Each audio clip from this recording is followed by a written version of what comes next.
Ok, buenas tardes a todos. Hoy, en teoría, empezamos a hablar de Linux, aunque empezamos a hablar un poquito la vez pasada, ¿verdad? Pero aquí ya es el último pedazo del capítulo 10, donde ya vamos a hablar un poquito sobre Linux y el sistema de Mac, que sería el OS X, ¿verdad? Entonces, que es bueno el conocimiento general de estos sistemas operativos. Existen más sistemas operativos, ¿verdad? No solo Android, Windows, Linux y OS X, ¿verdad? Pero digamos que esos son los más, con los que más nos vamos a topar por ahí, ¿verdad? Entonces es bueno ir conociendo un poquito de cada uno de estos. Ok, eh, lo primero que tenemos que estar claros con Linux y OS X es que su origen viene de otro sistema operativo, que sería como el abuelito de ellos, ¿verdad? Lo diría yo por molestar, que es un sistema operativo que se llama Unix. Ese sistema operativo creo que lo usaban básicamente para servidores, aunque en la actualidad sí hay una versión de Unix que se utiliza para computadoras de escritorio, digamos, para trabajar uno en su casa, ¿verdad? Y si no me equivoco, creo que la distribución se llama Solaris. ¿Verdad? No he tenido la oportunidad de verlo, ya me está dando mucha curiosidad, pero como también les digo, no es como que sea muy famoso, ¿verdad? Pero digamos, de ahí fue donde se originaron Linux y OS X. ¿Por qué se originaron de ahí? Es porque Unix vino y dijo, voy a dejar como que la base de mi sistema operativo y la voy a dejar para que cualquiera que la quiera usar la pueda utilizar. Y entonces por ahí a alguien se le ocurrió la brillante idea de agarrar esa base y hacer un sistema operativo donde toda la comunidad del mundo, digamos, pueda hacer sus aportes. Entonces empezaron así como que programadores por hobby empezaron a ensamblar lo que fue las primeras distribuciones de Linux. Entonces, por eso es que Linux se dice que es open source, que sería código abierto, y, y que es código libre también, porque no se paga. Digamos, como nadie cobra por hacerlo, entonces no es necesario pagar ninguna licencia ni nada por el estilo para usar la mayoría de las distribuciones de Linux. Entonces por ahí también vino alguien y dijo, ok, vamos a usar esta base de Unix para crear otro sistema operativo, solo que nosotros sí lo vamos a cobrar, ¿verdad? Y lo vamos a cobrar bien caro. Entonces esos son los del OS X, ¿verdad? Que ya empezaron a personalizar su sistema operativo. Y entonces ahí fue donde surgieron todos los sistemas de Mac, que digamos, en un principio creo que se llamaba Mac OS y después le cambiaron a OS X, ¿verdad? Pero es la idea que viene de ese origen de Unix. Eh, algunos, digamos, como Linux, lo miraban como que era un pariente muy cercano de Unix. Entonces el nombre que le pusieron, Linux, viene precisamente de las siglas en inglés de Linux is not Unix. O sea que el nombre es que esto no es Unix. Entonces de ahí surgió Linux, ¿verdad? Era una forma de decir que esto no es Unix. Era un nuevo sistema operativo de código abierto que estaba basado en Unix, pero que no tenía así como que relación directa, ¿verdad? Como les digo, a veces todo el mundo aporta para irlo mejorando y vean que el poder de la comunidad es bastante bueno, ¿verdad?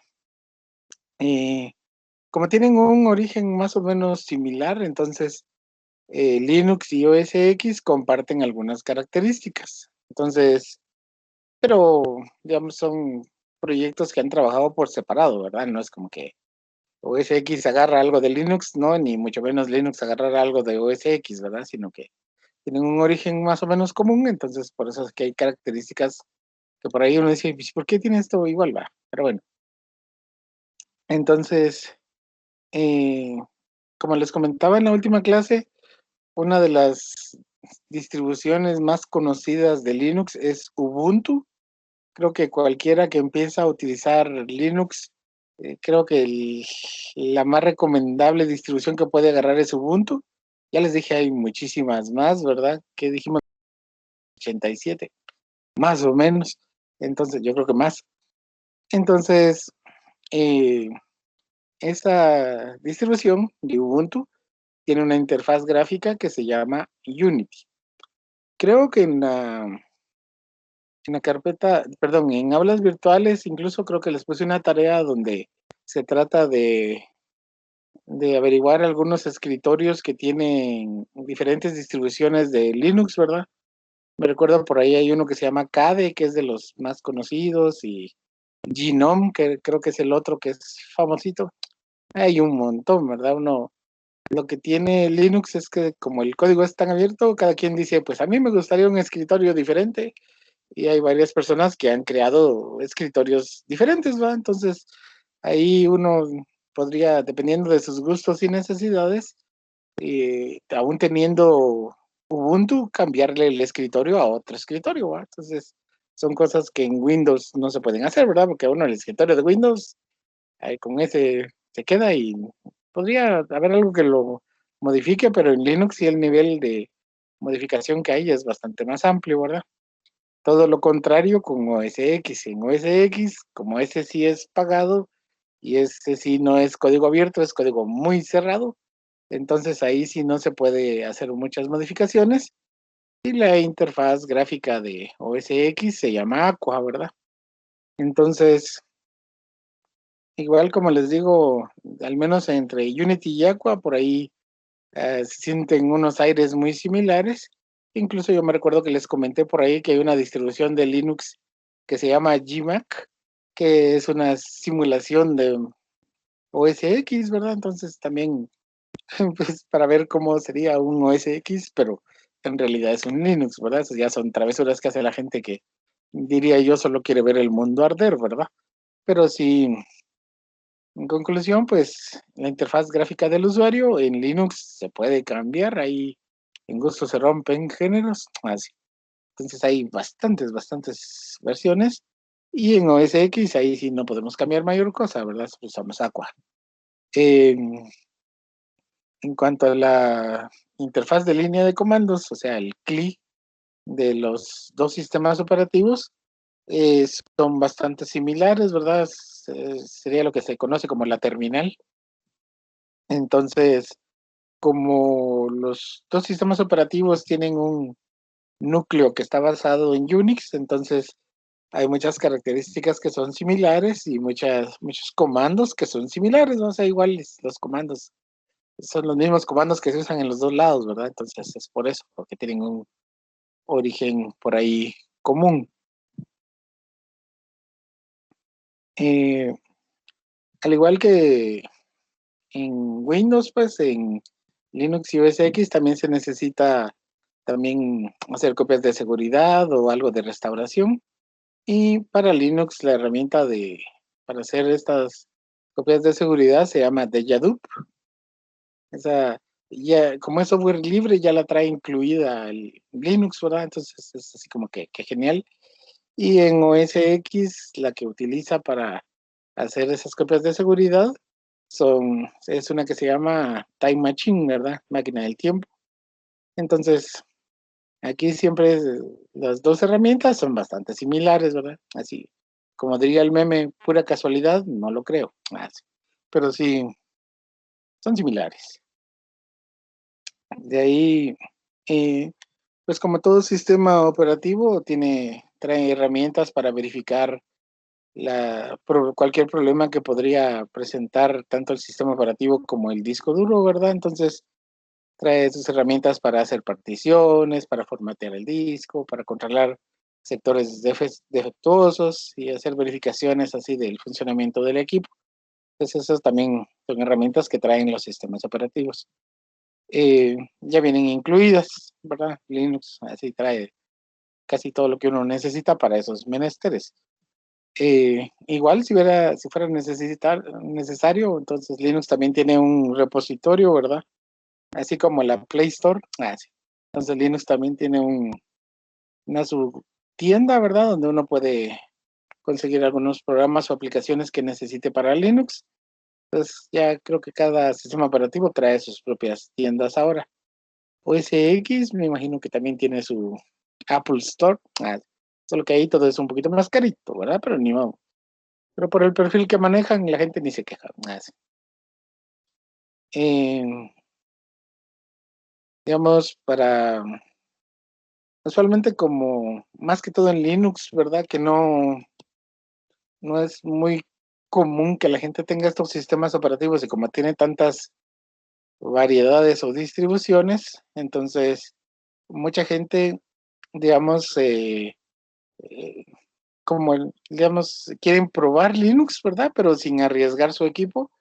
Entonces, Linux tiene muchas opciones para que uno pueda hacer ese tipo de travesuras. Yo creo que en Linux también, diría yo, se puede hacer casi que todo lo que uno quiera, pero hay que encontrar la distribución correcta, ¿verdad? Pero, digamos, dentro de las opciones que tiene para probar el sistema operativo, uno, por ejemplo, puede quemar un disco, un CD o DVD con toda su distribución de Linux, y Linux tiene la capacidad para arrancar el sistema operativo desde el DVD.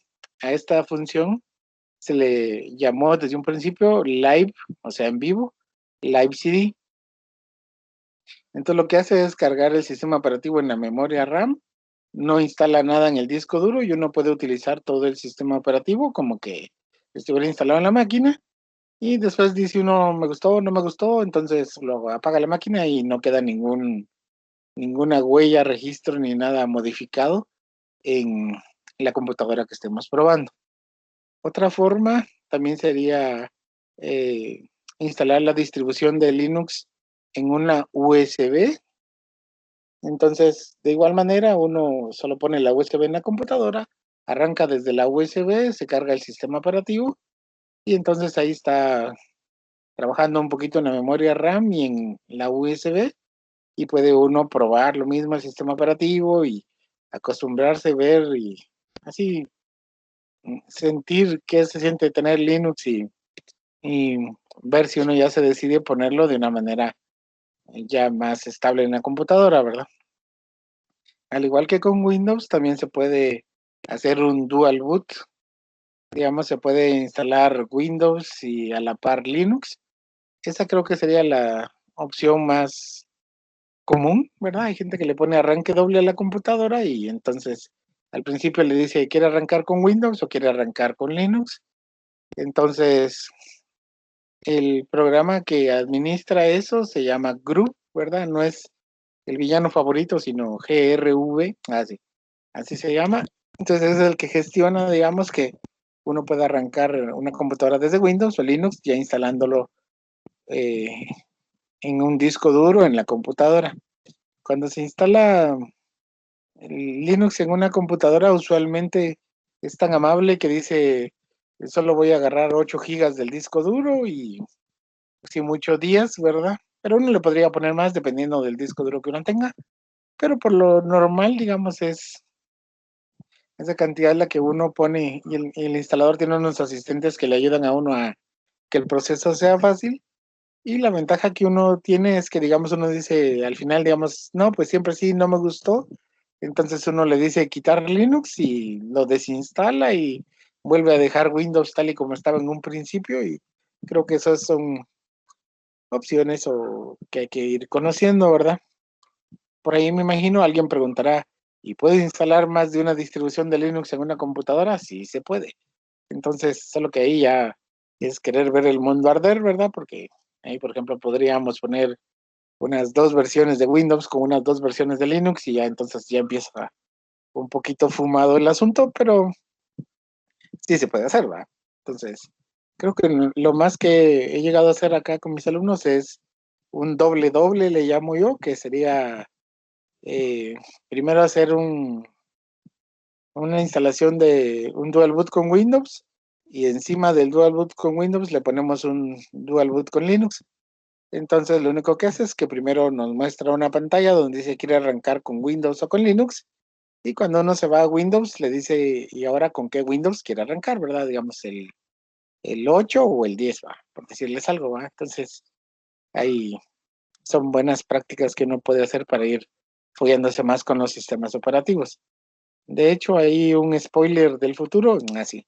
En la siguiente AT les vamos a poner a hacer un dual boot con Linux, ¿verdad? O sea, solo Windows y Linux, para que ahí se fogueen un poquito en lo que es tener los dos sistemas operativos. Entonces, puede ser en virtual o en máquina física, ¿verdad? En, en OS X, pues también se puede hacer dual boots. Creo que entre Windows y OS X, creo que ahí sí no se puede hacer. Pero sí he visto por ahí a mi compañero que es mero, que solo quiere ver el mundo arder, entonces había hecho un dual boot entre OS X y Linux, porque el Linux sí se puede instalar en las máquinas que traen OS X, ¿verdad? Pero ahí es cuestión de gustos, ¿verdad? Entonces, por ahí, yo si tuviera una mi máquina con OS X, no le toco, porque por lo cara que es, así sería complicado, pues, a menos que esté muy seguro de lo que quiero hacer, y en todo caso, si quiero ver Linux dentro del OS X, mejor pongo una máquina virtual y en la máquina virtual trabajo Linux y todo lo que quiera hacer, ¿verdad? Creo que ahí depende de lo que sea más seguro o probable. Ok, déjeme ver cómo vamos de tiempo. Ok, entonces aquí vamos a quedar con la presentación de Linux para hoy. Vamos a cortarlo.